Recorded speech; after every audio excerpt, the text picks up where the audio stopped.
ተደጋጋሚ ስለ ጸሎት እንዴት ነው የምንፈልገው ነገር አስበን አምነን እንዴት ነው ማግኘት የምንችለው ስለሚሉት ነገሮች በተደጋጋሚ ብዙ ሰዎች ጠይቁኛላችሁ። እንዴት ነው ሳይንሳዊ በሆነ መንገድ እንዴት መጸለይ እንዳለብን አናውቅም። ብዙዎቻችን በእድል የምናገኝ ይመስለናል። አጋጣሚ ተፈጥሮ ምናምን የሆነ ነገር ሀፕን አድርጎ የሚያልፍልን ነው ይመስለን፣ ግን አይደለም። በጣም ብዙ ያሳኩ ሰዎችን አውቃለሁ። የምር ከልቤ የጠየቅኩ ይመስሉኝ ጠይቄ ግን ደግሞ የምፈልገው ነገር ሳይሆንልኝ ቀርቶ ያውቃል።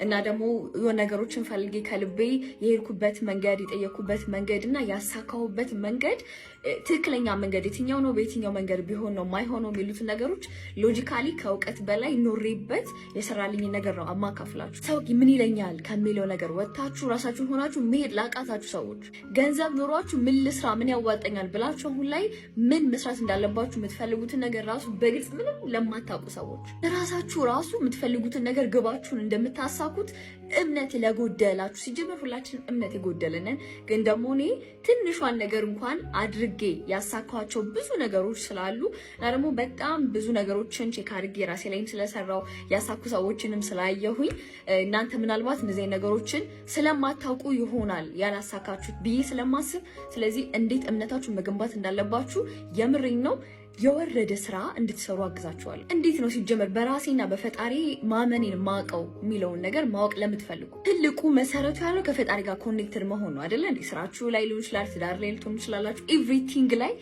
እናንተ ከፈጣሪ ጋር ኮኔክትድ አልሆናችሁም ማለት ሚዝራብል ለምትሆኑት። ብዙ ሰው ደግሞ ኮኔክትድ መሆን ምናምን ነገር ሲባል አገባውን ቤተክርስቲያን ስለሄደ ይመስለዋል። ኦፍኮርስ አለው እኮ አንድ ነገር፣ ግን ደግሞ እየተመላለሱም ቢሆን በቃ ጥሩ አይነት ህይወት የማይኖሩ ሰዎች አሉ። በጣም ነው ማየው እና ምንድነው ሚስ ያደረኩት ምንድነው ያልገባኝ የሚለውን ነገር በጣም እንዲመለስላችሁ የምትፈልጉ ሰዎች ሰሞኑን ያዘጋጀሁት እጅግ በጣም ትልቅ ለጥቂት ሰዎች ብቻ ያዘጋጀሁት ላይቭ ሴሽን ፕሮግራም ይኖረኛል። ቀድመው ላወሩኝ ለ15 ወይ ደግሞ ለ20 ሰዎች ብቻ ነው ማክሲመም ይሄን እድል የምሰጠው። ለ2 ቀን ነው የሚሆነው፣ ሰዓት ተመድቦለታል። በቴሌግራም ላይቭ ሴሽን ነው የሚሆነው። ለተወሰኑ ሰዎች ብቻ ነው፣ ቀድመው ላወራኝ ሰው ብቻ ነው የምሰጠው።